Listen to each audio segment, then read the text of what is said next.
Oi, gente, boa noite. A gente vai começar o debate. Esse aqui é o Henrique Rodrigues Marques. Ele é doutorando na Unicamp, de pós-graduação em multimeios, e está fazendo uma pesquisa sobre representações e memória do HIV e da AIDS no cinema brasileiro. Ele também é curador, enfim, e é especialista em cinema queer. É, a gente vai fazer, ele vai dar uma fala inicial, depois a gente vai abrir para perguntas. Sinta-se à vontade. Muito obrigado por ter aceito o convite e vamos começar. Bom, pessoal, boa noite.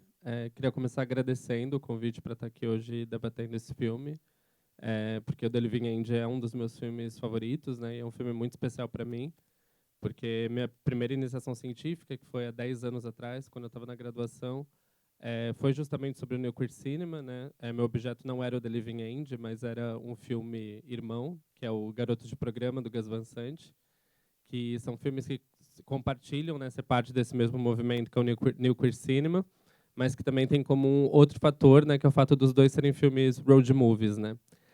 Bom, então eu queria começar falando um pouquinho sobre o que foi o New Queer Cinema, que eu acho que atualmente já está bastante mais popularizado, mas, enfim, acho que talvez não seja todo mundo que conhece.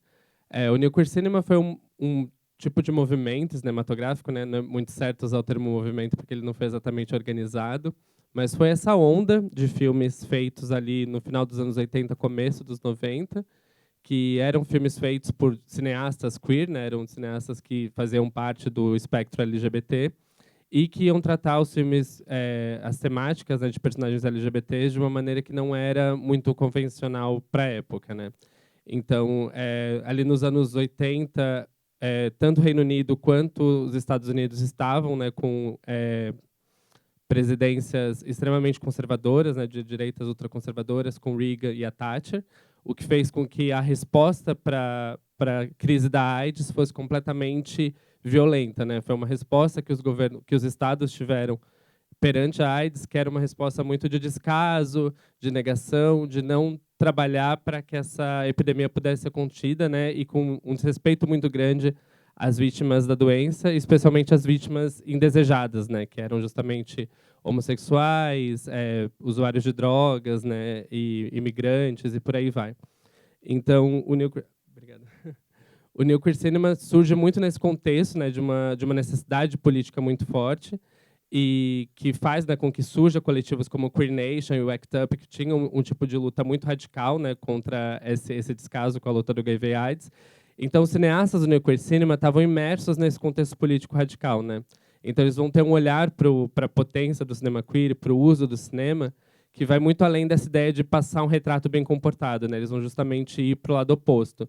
Então, eles falam, já que a gente está vivendo um momento de crise extrema, o que a gente precisa fazer não é mostrar para a cultura heteronormativa, né, para a cultura heterossexual, que nós somos iguais a eles e por isso nós merecemos respeito, né, que a gente merece respeito por querer constituir família, casar, adotar, ter filhos. É justamente uma celebração da marginalidade que vai guiar muito os filmes desse movimento, né? Então, é um movimento que a gente vai ver muitos personagens que são fora da lei, no sentido mais amplo do termo, assim, né? São personagens que são imigrantes, pessoas que viviam com HIV/AIDS, pessoas que cometiam pequenos crimes para sobreviver, né? Nos Estados Unidos, em inglês tem essa categoria que é o hustler, que é um pouco difícil de traduzir, né? Que é um termo que vai contemplar desde homens que fazem prostituição masculina até pessoas que fazem pequenos crimes para sobreviver, né? Seria um tipo de vagabundo que se vira, né? Que faz o que é necessário para se virar. E nesse período do New Queer Cinema vão ter muitos hustlers retratados, né? Enfim, então é um período que tem muito essa adesão à criminalidade, que é justamente o tema da mostra, né? E muitos outros filmes caberiam aqui, inclusive está sendo exibido o Soon na programação, né? Que é um outro filme do New Queer Cinema, que também vai um pouco por esse caminho de celebrar uma história da marginalidade queer, né? Uma história de personagens marginais e criminosos dentro da história queer. E ainda especificamente sobre a questão do road movie, né, é interessante notar que muitos filmes dessa geração vão ser road movies, né? Então é quase um subgênero do New Queer Cinema, o queer road movie. O Garoto de Programa, como eu já falei, o The Living End, o outro filme do Greg Araki que chama The Doom Generation também é um road movie. O Malachite do Gus Van Sant também pode ser considerado um road movie. Enfim, são vários filmes desse período que vão se dedicar a isso, né? E a questão do road movie é que, historicamente, ele tem raízes no western, né? Então, o western era esse subgênero que era sobre a adentrada num território ainda inexplorado dos Estados Unidos para conquistar. Então, o western vai ser muito voltado para essa lógica de fazer filmes que são sobre essa viagem, sobre esse trajeto de chegada a esse novo Estados Unidos, né? E o road movie, a partir dos anos 60, vai seguir um pouco essa lógica, né, de uma ocupação de espaços inocupados, né? Então, você filmes que vão ter essa fuga de grandes cidades como Nova York, São Francisco, e esses personagens que estão em trânsito em busca de um outro estilo de vida, né? Então, desde o Easy Rider, né, e vários filmes canônicos da nova Hollywood, né, que vão ser road movies, inclusive o Bonnie and Clyde, que eu também acho que está sendo exibido na mostra. Também é um filme que vai um pouco por esse caminho. Mas é interessante notar que o road movie, nessa primeira fase, né, da nova Hollywood, vai ser muito voltada para protagonistas homens heterossexuais. Enquanto a partir dos anos 80, começo dos 90, a gente começa a ter filmes como Thelma e Louise, né, e o próprio Delivinhente, que vai começar a colocar personagens minoritários, né, no protagonismo desses filmes, né? Então tem essa virada interessante do road movie para lidar com esses personagens. E quando eu pesquisei o Garoto de Programa na iniciação científica, né, o que eu pude, né, um pouco assim, a conclusão, né, que deu para chegar entre muitas aspas, é que o grande interesse que o New Queer Cinema vai ter pelo road movie é justamente pelo fato que a estrada é um entrelugar. Então, quando esses personagens estão nesse entrelugar, nesse estado de trânsito, né, de locomoção, eles ocupam um espaço que está fora da sociedade heteronormativa. Então, é um espaço que permite experimentação, fluidez sexual, outras expressões de gênero, né? Tem essa possibilidade de viver um estilo de vida que não daria para viver dentro da cultura, né? Então, o não lugar da estrada permite essas vivências queer a explorarem outros desejos, né? Outras maneiras de estar no mundo. E eu acho que esse era o grande interesse que o New Queer Cinema vai ter pela estrada, né? Pelo road movie. E como acontece com todas as coisas, né, ali em meados dos anos 90 já começa a acontecer uma certa assimilação desse queer road movie. Então ele vai deixando de ter esse aspecto mais marginal e começam a ter filmes como Para Wong Fu com Amor e Priscila Rainha do Deserto, que, embora sejam filmes bons, né, nesses filmes a gente percebe que são personagens que deixam de ser marginais e que estão justamente buscando pertencimento, né? Ou seja, então a gente passa por esse período desses personagens queer que celebram a marginalidade, não querem assimilação, né? Um big gay do crime orgulhoso, assim, né? De celebrar esse estado de vida bandida, assim. E quando tem essa segunda leva, né, desses filmes ali mais nos meados dos anos 90, já são sobre personagens que estão nessa estrada, né? O filme é esse road movie, mas que vai culminar numa assimilação desses personagens, né? Vai culminar nesses personagens encontrando um lugar seguro para repousar, diferente desses filmes do New Queer Cinema, né? Onde não são filmes necessariamente de finais tristes, né? Mas nenhum desses filmes, tanto The Living End, como Malanotte, como Garotos de Programa, não são filmes que têm uma resolução de um final feliz também, né? São filmes que têm um pouco esse gosto agridoce de um final em aberto, né? De uma vida que continua. Então é interessante notar, né, como mesmo esse gosto pelo queer road movie vai sendo um pouco cooptado por um cinema mais mainstream em meados dos anos 90 e vai ganhando outras formas, né? E é um filme que também conecta com o que eu estou pesquisando atualmente, né, que é representações do HIV e AIDS. E uma coisa que eu gosto muito nesse filme é que ele, embora ele é de 94, né, então ele foi feito no momento onde os primeiros tratamentos para se viver com HIV já estavam sendo debatidos, né, já estavam acontecendo. Ele é um filme que vai por um caminho oposto de celebração da vida, né? Ou seja, num período que a medicina tinha tanto controle sobre os corpos queer, especialmente o corpos das pessoas que viviam com HIV, né? Desse discurso médico, da busca por um ideal de corpo saudável, eu acho muito bonito, né? Como o filme resgata essa ideia de uma lógica de se opor a essa estrutura, né? Ou seja, esses personagens que rejeitam o tratamento, rejeitam o discurso médico e vão celebrar a vida de outra maneira, né? Aqui no Brasil, a gente tem um ativista do HIV/AIDS muito importante, que é o Herbert Daniel, que foi uma figura muito importante na luta contra HIV/AIDS nos anos 80, e nos escritos dele, enquanto uma pessoa que vive com HIV, ele fala muito sobre isso, né? Ele fala muito sobre a ideia de que a pessoa com HIV é tratada como uma pessoa que está marcada pela morte, né? Ou seja, ela está marcada para morrer, como se não fosse um destino comum a todos nós, né? Como se não fosse um fato de que todas as pessoas vão morrer. Inclusive, é uma fala do filme que dialoga bastante com os escritos do Herbert Daniel, que é essa que ele fala: a gente pode morrer semana que vem ou daqui a 10 anos, né? O que importa é que a gente tem para viver o agora. O que é verdade sobre pessoas que viviam com HIV/AIDS, mas também é verdade sobre todo mundo, né? Então, eu acho muito massa como o filme vai se cooptar esse discurso, né? Vai fazer propor um pouco uma revolta contra esse discurso médico, né? E vai colocar esses personagens buscando uma celebração da vida, né? Nesse tempo que resta e nessa lógica do viver intensamente, né? Que é bastante, o próprio filme coloca, né, como uma fantasia romântica de alguma maneira, mas que no universo filme, né, e do imaginário que os filmes propõem, eu acho que para o começo dos anos 90 era um retrato muito radical do que uma representação do HIV/AIDS poderia ser, né?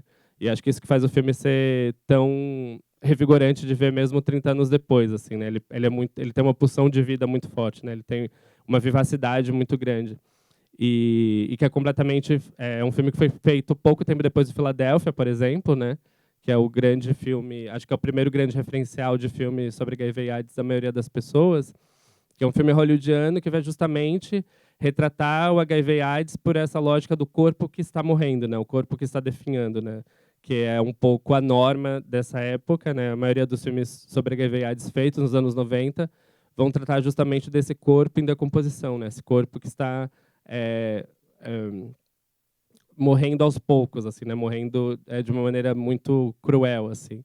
E enquanto o Living End vai pelo lado oposto de ter uma celebração de vida dentro desse discurso. Acho que é um pouco isso que eu queria falar para começar, e não sei se vocês têm perguntas. A violência no cinema queer, como geral, não só no queer cinema, é algo muito recorrente, né? Tem algo, tipo, no próprio Querelle, do Fassbinder, enfim, vários, né? No Fassbinder tem o próprio Pasolini, tem um pouco isso. Existe muito essa mistura do desejo e dessa violência, essa repressão. São filmes que não só são homicidas, mas também quase suicidas, né? Que nem esse. Eu acho que esse, inclusive, tem uma coisa muito legal que é isso do... A vida deles, por mais caótica que seja, é sempre essa coisa agitada, essa pulsão de vida, enquanto sempre que corta para Darcy, na vida normal, e, enfim, no meio normal, né? Entre aspas, tá aquela quietude, né? Tem até grilo quando tá de noite, para representar o quão chato é, assim, né?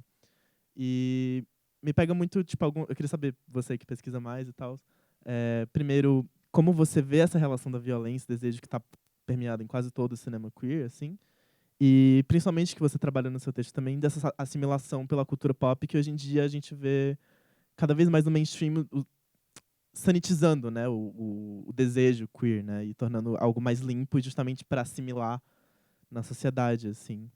E, enfim, se puder também relacionar isso com a coisa do HIV, que nesse filme realmente é algo muito interessante, assim. Essa é a minha primeira pergunta, e podem levantando a mão que eu vou vendo e depois eu passo, gente.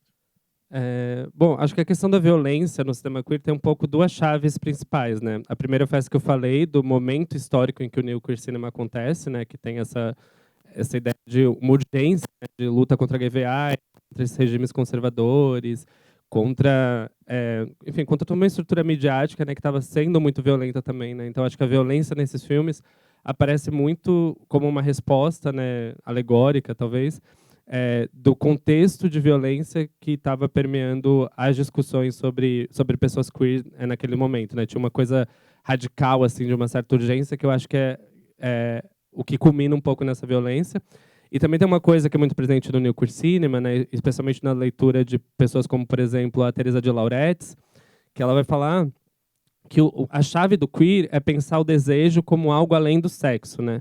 Então, ela vai falar muito sobre o David Cronenberg, por exemplo, que é um cineasta que não tem filmes abertamente LGBTs, né? Os filmes dele são quase sempre focados em personagens heterossexuais, entre aspas, mas são filmes que, para Teresa de Lauretis, são muito queer, porque eles sempre vão tratar a sexualidade como algo além do sexo, né? Como o desejo como algo que é além do sexo.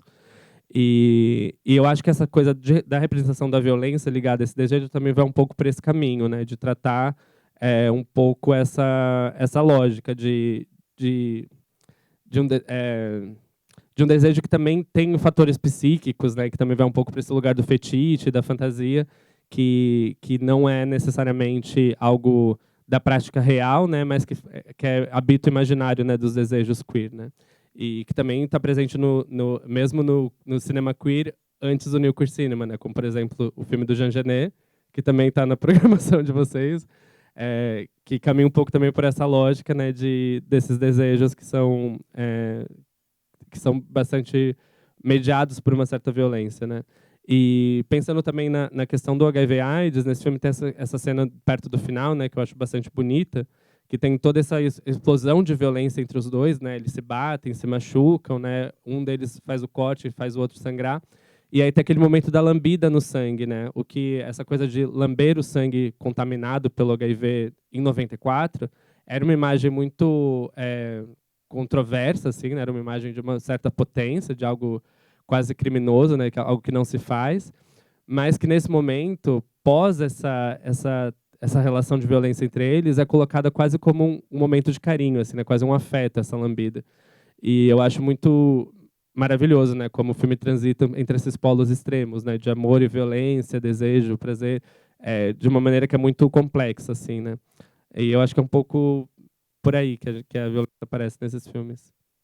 Oi, meu nome é Enzo Rogério, né? Eu faço pesquisa sobre o Delivery End, ele é um dos meus objetos de estudo. E, enfim, foi uma oportunidade de ver ele aqui em tela e, enfim, criar esse diálogo com você também. E durante a minha pesquisa eu explorei muito sobre multissensorialidade, sobre como filmes queers têm essa capacidade de criar sensações ápticas, né, de toques. E eu estou no final dessa minha pesquisa e estou chegando às conclusões, assim, isso está me vindo muito à mente. E parte da minha pesquisa também é bem comparativa. Então, além do Delivery End, eu estudo também o Sebastiani, do Germain, e Vento Seco, do Daniel Nolasco.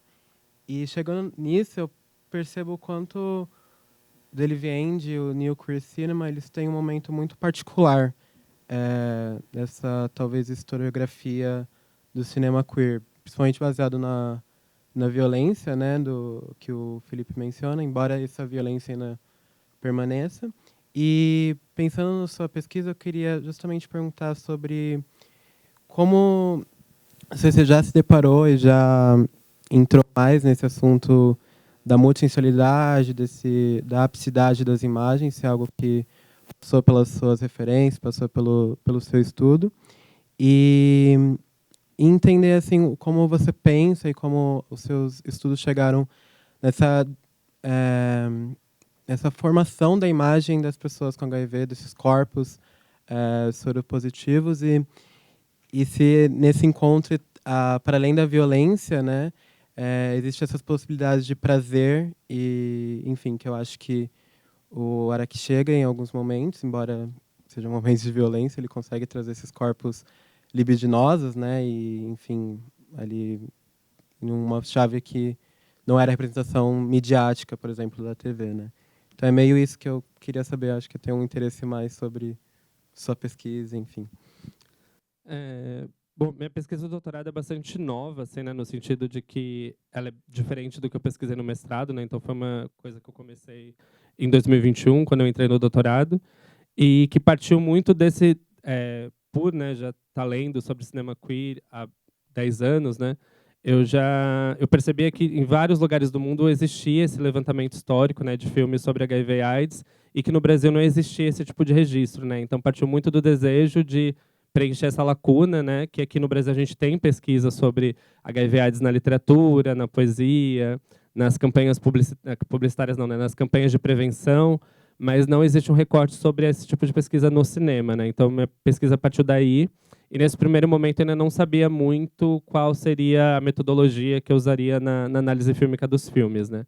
Mas quando eu comecei a entrar em contato com esse levantamento dos filmes, né, especialmente do período de 85 a 95, eu comecei a perceber como o corpo é colocado nesses filmes, essas teorias ápticas, né, essas teorias sensoriais do cinema começaram a entrar na metodologia de uma maneira muito presente, né? Então é uma pesquisa que agora tem sido muito mediada a pensar também como o corpo aparece nesses filmes. E o Brasil me parece um caso muito particular, Porque é o tipo de coisa que é difícil de admitir, né, que não acontece, quer dizer, é difícil de afirmar que não aconteceu em nenhum lugar do mundo, mas me parece que não aconteceu em nenhum lugar do mundo, que é o caso de que aqui no Brasil os primeiros filmes sobre HIV e AIDS vão ser feitos nesse momento do final dos anos 80, em que a pornochanchada já se converteu em pornografia completamente, né, que são filmes que eram feitos já sem o artifício de usar uma comédia popular para ter cenas de sexo, né? São filmes que já são voltados a ter majoritariamente cenas de sexo, mas que ainda tinham um tipo de narrativa, né? E ali em 85 a gente já vai ter de cara 3 filmes que colocam HIV e AIDS como tema central desses filmes pornográficos. O que me parece muito raro, porque quando a gente olha para a pornografia do resto do mundo, né, especialmente Estados Unidos e Europa, que eram os principais produtores nos anos 80, são pornografias que vão ignorar completamente o HIV/AIDS, né? Que para manter essa fantasia de desejo, são filmes que vão fingir que esse tipo de coisa não existe e vão tratar o mundo como se não existisse esse risco, né? Porque acho que a ideia básica é o consumidor da pornografia não quer ser confrontado por essa realidade, então ele precisa de um escapismo de que isso está acontecendo. Enquanto no Brasil, esses 3 filmes em 85 vão colocar o HIV/AIDS como parte da estrutura narrativa e até como um certo... fetiche não é exatamente o termo, né? Mas como algo que está fazendo parte da economia de desejo, né? Então, em 85, a gente tem um filme que chama AIDS, Furor do Sexo Explícito, que é sobre um ricaço que descobre que está com AIDS e ele contrata um detetive para investigar as últimas pessoas com quem ele transou para descobrir quem foi que transmitiu o vírus para ele. Então o filme já começa com essa confirmação de que um dos personagens, né, é soropositivo e que a AIDS é um perigo constante, e isso não impede que as pessoas transam, né? As pessoas vão transar ao longo do filme, muito mediado por essa ideia do risco e do fascínio pelo HIV/AIDS. E a última cena do filme, que é uma cena bastante impactante, né, é esse personagem transando já com as marcas do Kaposi, né? Assim, já todo num estágio avançado da doença, né? Então isso para mim é muito curioso, né? De como no Brasil essa ideia da representação do HIV/AIDS aparece num primeiro momento em filmes que são sobre sexo, desejo, fantasia, né? São filmes eróticos que estavam lidando com esse fator muito real. E claro, né, que tem questões no filme que são bastante problemáticas para os dias de hoje, né? Esse filme, por exemplo, faz uma associação muito forte do HIV com a personagem trans. Então tem essas problemáticas, mas por outro lado também tem potências que me parecem muito instigantes, né, de se pensar nesse período da pornografia brasileira que tratou tão abertamente do HIV/AIDS como algo que fazia parte da economia do desejo dos filmes, assim, né? Então foi um pouco, acho que o que teve de mais fascinante na minha pesquisa até agora. É claro que também a gente vai ter outros filmes, como o Romance, do Sérgio Bianchi, que é um filme bastante pioneiro também, né? Que tem um personagem com HIV/AIDS e que faz pegação em lugar público, né? Então tem uma agência do desejo desse personagem, né? Tem um reconhecimento dele enquanto sexualmente ativo que é muito fora do comum para a época também. Mais para o final desse período da pornografia, já em 89, tem um filme que chama Masculino até certo ponto, que é um filme que acompanha um cara que está morrendo, né, no começo, e está relembrando aventuras sexuais que ele teve com homens, mulheres e travestis, e que no final do filme é revelado que ele está morrendo de AIDS, né? Então esses encontros foi o que levou ele até esse final trágico. E mesmo nesse filme que tem uma relação muito moralista, né, dessa ideia da AIDS como um castigo para pessoas promíscuas, ele termina com um letreiro que é tipo assim: a AIDS está aí, precisamos ter cuidado com ela, mas isso não é motivo para deixar de ter prazer, de ter uma vida sexualmente ativa. Então, mesmo num filme que tem uma representação bastante moralista, a mensagem final é um pouco também não ignorando, né, o papel que deseja, que o sexo faz na vida das pessoas. Então, acho que... Não sei se eu respondi essa pergunta, se eu divaguei muito, mas é um pouco algumas coisas, né, que eu estou descobrindo com a pesquisa. Até muito curioso você falar isso do áptico e principalmente relacionado ao AIDS, HIV, porque acho que no próprio filme tem um questionamento até do tipo que o Luke até que é um personagem meio pornográfico, até nesse sentido, acho que não lembro qual teórica que falou isso, que ele é um personagem muito pornográfico, assim, né? Ele é quase um ator pornô. E o Gregarac explora ele como se fosse também. Mas ele mesmo, ele olha pro sangue dele, né? Depois que ele corta, ele fala, você consegue ver? Porque eu não consigo, né? E é interessante pensar isso do áptico no HIV, que é tipo, como tornar visível o que é invisível, né? Que é o vírus. Enfim, só um comentário. Pega. Boa noite. Primeiro, te agradecer por essa exposição. Eu tenho mais uma dúvida, que é uma curiosidade, que existem vários movimentos cinematográficos que são abertamente referenciais e cinéfilos, né? Eu acho que o Acossado, que está aqui na mostra, a Novela Vaga, é toda feita por diretores muito cinéfilos que faziam filmes extremamente referenciais, né? O Belmondo, ele está imitando um pouco o Bogart, existe toda uma coisa bem referencial. E eu queria saber qual que era a relação e qual é a relação do New Queer Cinema com as suas referências, né? Porque o Swoon é uma forma de recontar o crime que inspirou o Festim Diabólico, e nesse filme tem muito, né? O personagem é um cinéfilo, é um crítico, e eu queria saber mais ou menos se existe se pode-se dizer que os diretores do New Queer Cinema eram cinéfilos, qual que é a relação do New Queer Cinema com as suas referências? Não, eu acho que é completamente acertada essa afirmação, né? Existe uma cinefilia muito presente nesses filmes, até porque quase todos eles viram de contextos acadêmicos, né? O Todd Haynes, o John Grayson no Canadá, o próprio Greg Araki, são pessoas que estudaram cinema e que alguns deles, inclusive, levaram isso, né, para pós-graduação. O John Grayson atualmente é professor, Isaac Julien, do Reino Unido, também é professor. Então, são pessoas que, não só no âmbito da cinefilia convencional, vamos dizer assim, mas até dentro de um espaço acadêmico, né, estavam investigando essas referências, né. E são filmes que também têm um tributo muito grande aos cineastas queers que vieram antes deles, né, como, por exemplo, o Fassbinder, o John Waters é uma influência fundamental para boa parte desses filmes. Acho que nesse filme é bem notável, nesses personagens coadjuvantes que eles encontram pelo caminho, né, que são todos bem exagerados e camp, né, que tem uma referência bem forte ao cinema do John Waters. Então, é um movimento que tem bastante relação direta com essa referencialidade, e não só do cinema, mas também de um próprio estilo de vida queer, assim, né. Aqui no The Living End tem uma coisa que o Greg Araki brinca o tempo todo, que ele fica colocando jargões militantes e no meio de um diálogo, assim, né. Então, por exemplo, tem um jargão que era muito usado na época, que é o Read My Lips, leia meus lábios, que na cena que ele vai expulsar ele de casa, ele fala Read My Lips. Então tem essas pequenas referências também a um próprio linguajar e uma subcultura, né, que só os espectadores queer também iam conseguir entender, né.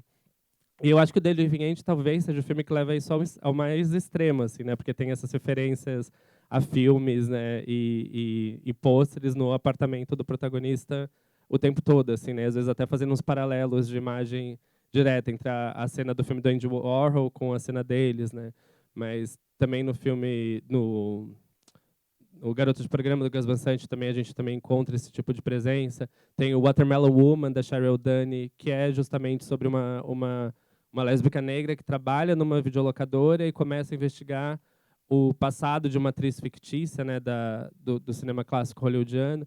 Então são cineastas que têm uma relação muito forte assim com a cinefilia e que também já estão nesse momento de um cinema que a gente poderia classificar como pós-moderno, né, no sentido que veio após o cinema moderno, que é um cinema de muita referencialidade, né? É o momento do cinema ali nos anos 80, e não só no New Queer Cinema, né? Quando a gente pensa também no cinema francês dos anos 80, né? No cinema brasileiro também, né? Que a gente teve o neorrealismo aqui em São Paulo. É um período do cinema no geral que tem essa coisa da referencialidade às inspirações de cada cineasta, né? De uma maneira muito presente.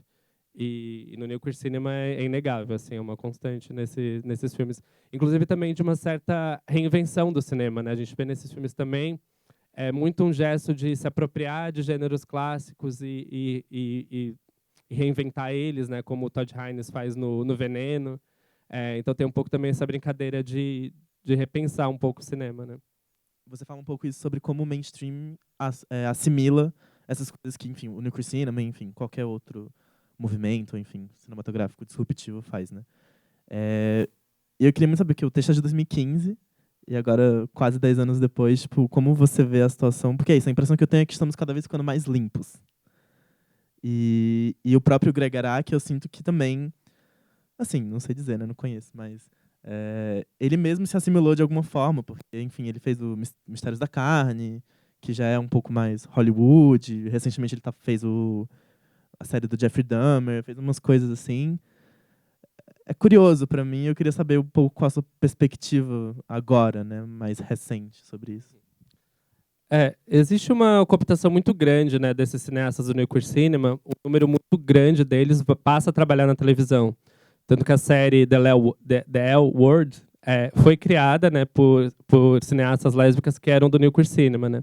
E cineastas que fizeram poucos filmes, né? A média, especialmente das cineastas lésbicas, né, do New Queer Cinema, é uma média de 1 ou 2 filmes no máximo, né? Então essa chave de trabalhar na televisão foi um caminho possível para muitas delas, né? E a partir dos anos 2000, a gente começa a perceber uma certa guinada para o mainstream desses cineastas, né? O próprio Gus Van Sant passou muitos anos sem fazer filmes com qualquer conteúdo LGBT.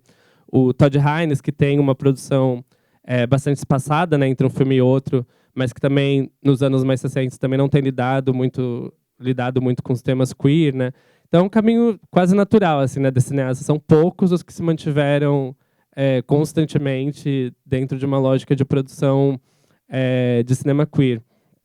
E eu acho que tem muitos fatores, né, lógico, que a gente coloca nessa balança, inclusive essa própria ideia de um certo avanço, né, na respeitabilidade que pessoas queer têm. Então, essa ideia de que agora... Ideia não, né, uma verdade.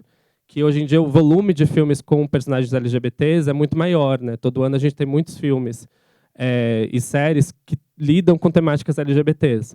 Mas, na minha perspectiva, de modo geral, é menos interessante do que era do New Queer Cinema, assim, né? Eu acho que agora tem todas essas políticas identitárias, né? Essas demandas por boa representatividade e não querer incomodar as pessoas e querer fazer...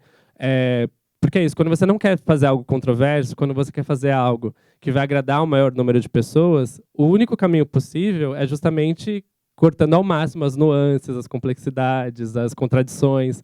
Então, isso gera esses retratos cada vez mais higienizados, né, da experiência LGBT. E a gente vive um momento onde, quando alguém tenta fazer algo um pouco mais controverso nesse sentido, existe uma rejeição do próprio público, né, LGBT por essas temáticas, assim, né, quase uma ideia de que não, isso vai pegar muito mal se a gente fizer. O que, para mim, é quase um retorno ao período antes do New Queer Cinema, né, porque ali no final dos anos 70 existia muito essa discussão sobre boa representatividade, e surgem órgãos nos Estados Unidos, né, para militar por essa boa representatividade, e eles passaram a ter uma reação muito violenta a todo tipo de filme que eles achavam que não seria uma boa representação queer. Então tem o caso canônico da filmagem do Cruising, do William Friedkin, que teve muitas manifestações, né, desses ativistas LGBTs tentando proibir que o filme acontecesse porque eles achavam que seria uma má representação. E que atualmente, né, o Cruise é bastante aceito como um clássico do cinema queer, até por registrar uma experiência ali da comunidade Leather e BDSM pré-HIV/AIDS, né, que é um registro muito único que o filme tem. E hoje em dia eu acho que a gente está um pouco como esses militantes contra o cruising, assim, né, que tem todas essas discussões sobre não ter cena de sexo nos filmes e não ter personagens que vão ser uma representação, né. E eu acho que está um pouco nesse ceará, assim, né, que a gente está um pouco lutando contra a diversidade desses filmes e do que narrativas LGBTs podem ser, né. Então tem filmes como O Vento Seco, né, que foi citado aqui recentemente, que é um filme bastante sexual e que, quando ele foi lançado, foi bastante criticado nos meios gays justamente por essa ideia, né, de que esse filme é pornografia e que está vendendo uma ideia de que homens gays são promíscuos, né. Então é um pouco isso, né, tem essa ideia de que o filme LGBT tem que representar todas as identidades possíveis e não pode investir em particularidades, né, e tentar um pouco essas narrativas. Eu sou bastante pessimista nesse sentido, assim. Claro que tem bons filmes queers, né, sendo feitos recentemente. Eu gosto muito do Rotting the Sun, do Sebastian Silva, que está na MUBI, que é um filme que eu acho bastante divertido. Mas é isso, mas acho que, de modo geral, a gente está assim, bastante higienizado assim, nesse sentido. E até quando a gente pensa sobre representações do HIV/AIDS nos dias de hoje, né? Que hoje em dia, supostamente, a gente está vivendo o final muita gente propõe, né, que a gente está finalmente no final da epidemia, né, com o advento da PrEP, e existe uma possibilidade agora de um futuro próximo onde o vírus seja erradicado, e isso faz com que mais pessoas que vivem com o vírus consigam se assumir publicamente como pessoas que vivem com HIV.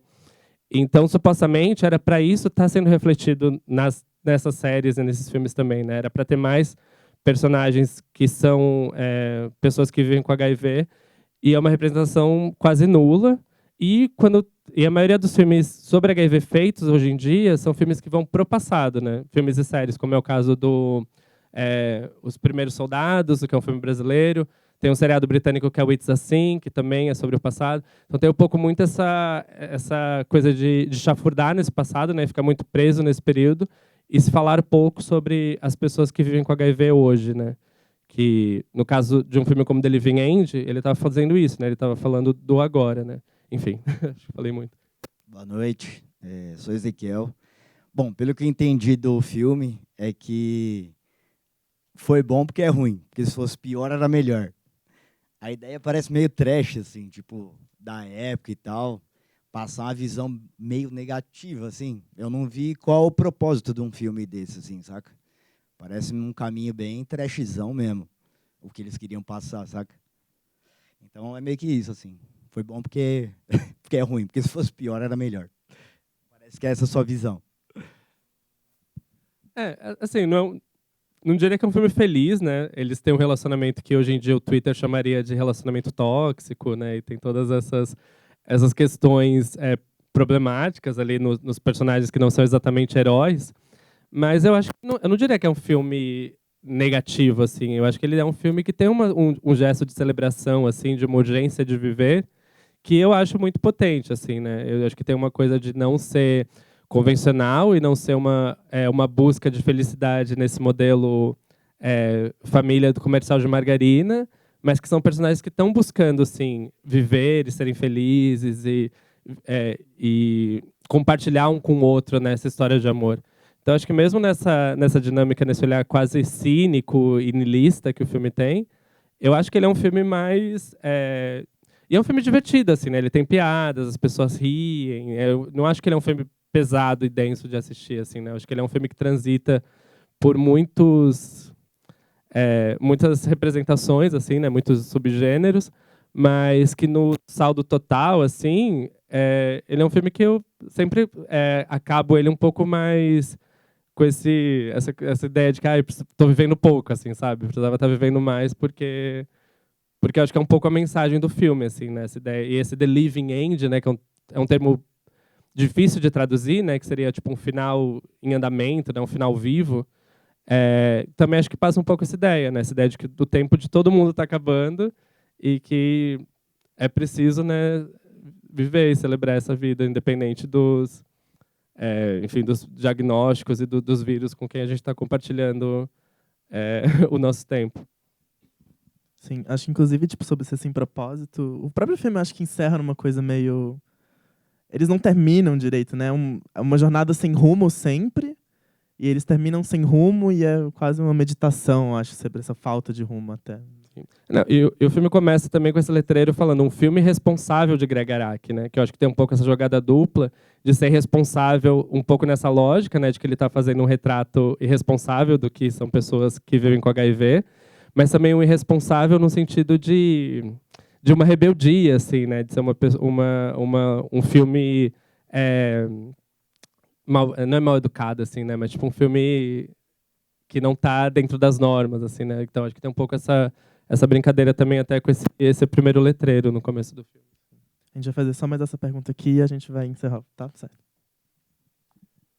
Alô, boa noite. Meu nome é Miguel. Nossa, seriam 1000 coisas para comentar nesse filme, assim, porque eu acho que eu não concordo muito, assim, dele ser somente um filme trash, apesar de o trash ser um recurso até mesmo cômico, assim, né, talvez até para quebrar um pouco o peso que seria o peso daquela vida horrorosa, né, que estava sendo retratada do personagem que eu esqueci agora, um dos dois, né, que vivia aquela vida muito quadrada, atrás de trabalho, e aí você recebe um diagnóstico que você vai morrer, ou sei lá o que vai acontecer com você, né? E é um filme que, apesar disso, tá permeado profundamente por um desespero, né? Que os dois personagens vão lidar de formas diferentes com esse desespero. Acho que um não sabe mais o que fazer e se entrega, e o outro, assim, rompe totalmente com tudo e faz o que der na telha e ele vai até onde ele conseguir ir, né? Que é para também provocar um pouco essa anormalidade do comercial de margarina, né? E aí, gente, vamos acordar um pouco para a vida, porque a vida não é só isso, né? Mas é irresponsável porque tem essa responsabilidade, porque, assim, o romper com a vida de margarina não é somente romper através da via dessas formas de desespero, eu acho. Eu acho que essa é uma maturidade que talvez chegue nesse segundo momento, depois esse neo-cinema queer aí que você fala que a coisa já é um pouco mais cooptada, e só que ela não é só cooptada, eu acho, porque aquilo está retratando um momento que é um momento de tanta intensidade, tanto desespero, que aquilo não tem como se manter, né? Sempre leva para alguma outra coisa, evolui, né? Eu vim aqui assistir esse filme hoje porque eu gosto muito daquele filme, aliás, gostaria que o Sinus passasse um dia, que é o The Doom Generation, que é do Greg Araki também. E é um filme maravilhoso, né? Faz 1000 referências. Então, assim, eu só queria fazer esses comentários, assim. Eu não tenho exatamente uma pergunta, eu tenho mais um agradecimento, assim, a vocês que proporcionam essa experiência para a gente fazer uma discussão tão rica, né, sobre esse filme. Obrigado. Eu acho que seu relato sintetiza, né, um pouco também o que esses filmes do New Queer Cinema assim, né, que é isso, são filmes que não são filmes de final feliz, não são filmes de boa representação, mas são filmes que têm uma complexidade que te faz sentir várias coisas ao longo do filme, né, e te faz passar por várias reflexões, né, e que são filmes que vão te deixar excitado, vão te deixar triste, vão te deixar angustiado, mas também vão te fazer rir, né? Então acho que tem um pouco essa complexidade que é um pouco que eu sinto falta, acho talvez nos filmes queer mais recentes, né, que tem um pouco uma tendência mais higienizada, assim, né? Mas eu concordo completamente, assim, muito do que você relatou são coisas que eu sinto com o filme também. E é um filme que, enfim, eu revejo o tempo todo, assim, porque eu gosto muito não da mensagem, né? Não sei se exatamente mensagem é o termo, mas da atmosfera geral que ele cria. Provocação, isso. Final. Bom, gente, acho que a gente vai encerrar agora, até para o nosso tempo do debate não ficar muito grande, que a gente grava. Eu queria agradecer a todo mundo que ficou pelas perguntas. Convido vocês a verem todos os outros filmes da mostra, especialmente os queers que a gente tem. A gente tem o Swoon, que também é do New Queer Cinema. A gente tem o Bound, das irmãs Wachowski. E a gente também tem o Bye Bye Love, que é tipo uma redescoberta. Uma redescoberta. É dos anos 70, Clara? Anos 70, japonês. É muito interessante. Enfim, todos os outros filmes que celebram os nossos amores bandidos. Enfim, muito obrigado e boa noite.